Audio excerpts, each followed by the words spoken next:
Okay, Russ Whitney here again, russwhitney.com. That's where you get a lot of good free tips, and I have some great video trainings on there that are free, so you want to check it out, you should. Here's my question from Blue Eyed Dragon. 15K, this is how the question starts, by the way. 15K, ready to start a side business. What would you start? I have around 15 cash plus, I have 15 plus cash to start a side business. Goal is to make 2 to 3 grand a month. I don't mind taking time to work on it. I'm not sure what I'm passionate about. Just throw me some ideas.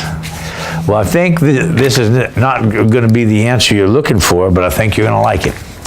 What I'd do is, if I had $15,000 in cash, I would take $7,500 of that, and I'd go open up a savings account at a community bank, not a big bank, community bank, something with maybe 2 to 5 branches. And you go a little more than that, but you don't want to deal with a Wells Fargo, a big bureaucratic bank.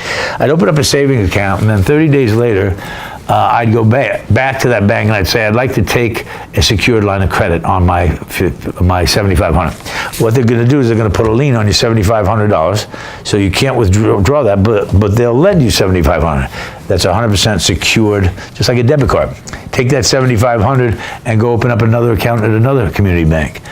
30 days later or 15 days later, go back and take an unsecured line against that. Do that with 5 banks, and now you've got $7,500 times 5, so you've now got, what do you got there? 37 times $35,000, $40,000. Now what you want to do is go back, you pay those loans down, then you go back and ask for an unsecured line.